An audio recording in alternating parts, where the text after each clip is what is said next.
You're going to be singing that all week. You're going to find yourself in the car on the way to work, whatever. You're going to be thinking, this little light of mine, not a bad thing. Well, as we wrap up our scriptural soap operas, it seems only appropriate to have an inappropriate story from David. You can't hardly pick a story about David that isn't a bit inappropriate. We, of course, could do an entire soap opera scandalous sermon series full of David stories. David, the eventual great yet constantly tortured king, who as a boy tended his father's sheep and played music for his predecessor Saul.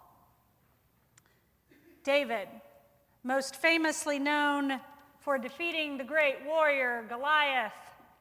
David, who had a trusted friendship with Saul's son, Jonathan, and was probably most infamously known for his complicated relationship with women.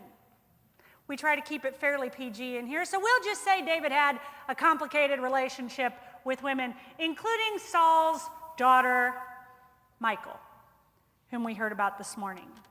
And here in the book of 2 Samuel, David has just united his kingdom of Judah with his conquered kingdom of Israel, and he has moved the capital city to what would eventually become known as the city of David. He conquered Jerusalem, you see. He didn't build Jerusalem. He went in and took it.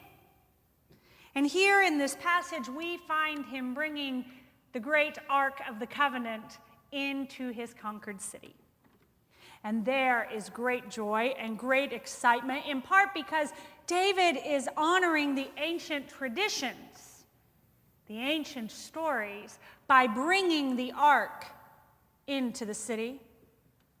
And David seemed to need a moment.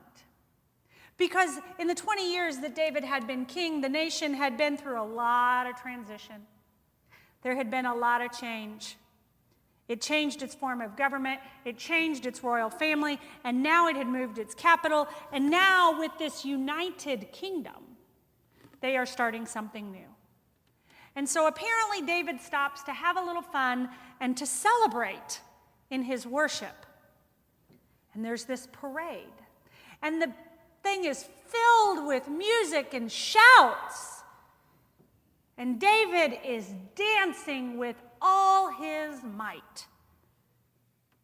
And given the description of his outfit, which is very PG in this version, the Speedo was a good reference, though. That was a good reference. Much cleaner than what I was thinking. This is ritual. This is worship.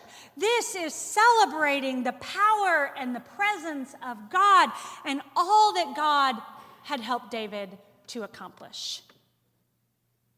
Except that David's wife thinks David got a little carried away.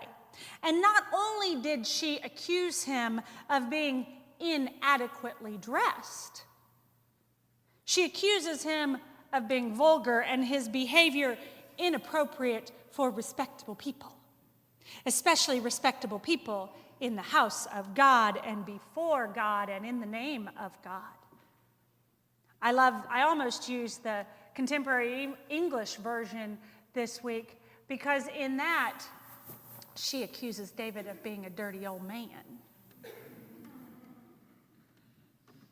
David, however, sees the situation differently. What his wife sees as inappropriate, he saw as worship, just being his whole self, his real, authentic self, and giving it to God. Fully alive, fully himself, before his Creator, joyful, celebratory, dancing. And here is the first story of the very first worship war. Michal perhaps was a preference for a more traditional kind of service. She was more of a Mozart and Bach kind of girl. David maybe leaned a little more toward Beyonce. and there's a place for both. Because what celebratory and joyful looks like depends on who you are and what your situation is. Of course, this music that our choir is singing this morning, once upon a time, scandalous. Scandalous in church. The very building of this building. No good church people would build a building that looked like this, not to use as a church. Good heavens. Kind of people we're going to worship in this place. Well, y'all, that's who. Some of us love to worship with solemnity and quiet, and some of us think there is a proper rhyme or reason to worship, and there is a place for that if it is real and authentic. And some of us love to worship with a little more of a praise and worship style and dancing, a little rock and roll for Jesus band, and there can be a place for that too. But mostly we just need a safe place to be ourselves, where we can worship authentically for whatever that means for us. And that's why I love our congregation, because we can provide lots of different kinds of worship. Because some days I need a good John Rutter anthem. It's a little more on the conservative side, a little more quiet, a little more traditional. And some days I need a little soon and very soon. I need a little this, little light of mine. And I need Doug Schaefer and I down here doing this all by ourselves, it seemed. Sometimes it's nice. Sometimes it is our growing edge to stretch ourselves a little bit, to have those quiet services when we like a more raucous atmosphere.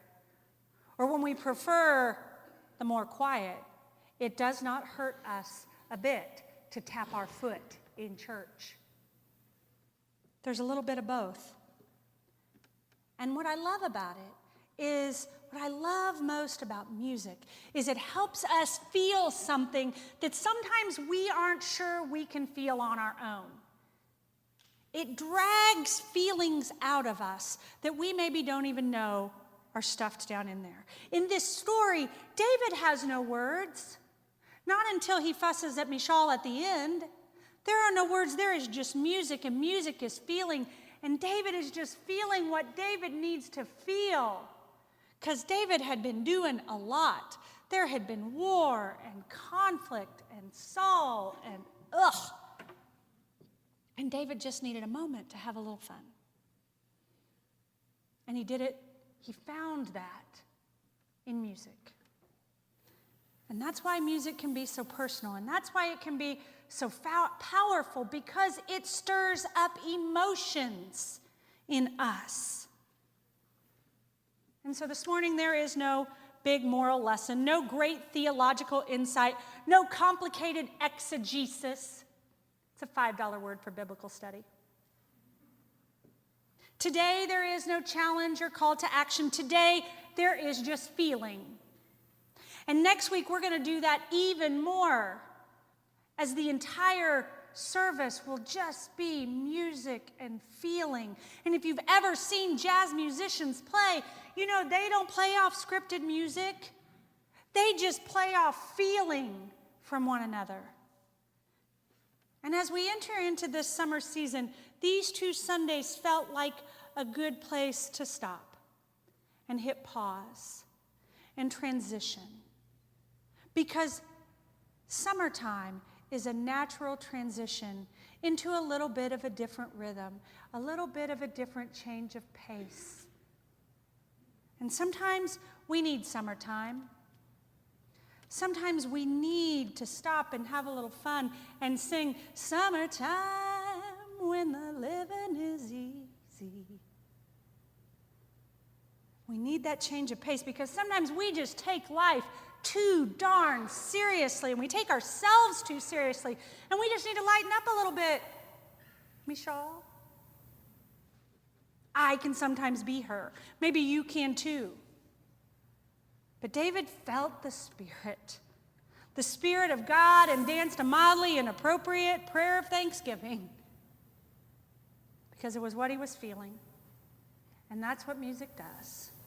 And so this morning, as we finish out our service with feeling, I am grateful for this choir who is willing to do all kinds of different stuff. And as we navigate this week, I hope you'll stop to feel something. And I hope you'll come prepared next week to really feel whatever it is you need to feel. If you need to dance in church, that's okay. If you need to cry in church, that's okay. People always say, oh, Reverend Shanna, I'm so sorry I cried in church. No. And so often that happens with music. It stirs up the feelings that we need to feel. And that's why we do this together. So that we can be challenged, we can be inspired, we can stretch those growing edges. So as our choir finishes us out, what do you need to celebrate? What do you need to feel? What stirs your soul? And whether you are waltzing or dancing the tango or just grooving to the beat of your own drum, feel what you need to feel this morning. And know that it is good and very good. And somebody put Michal in a closet. And let's just be David and free to dance. May it be so. May it be so for us.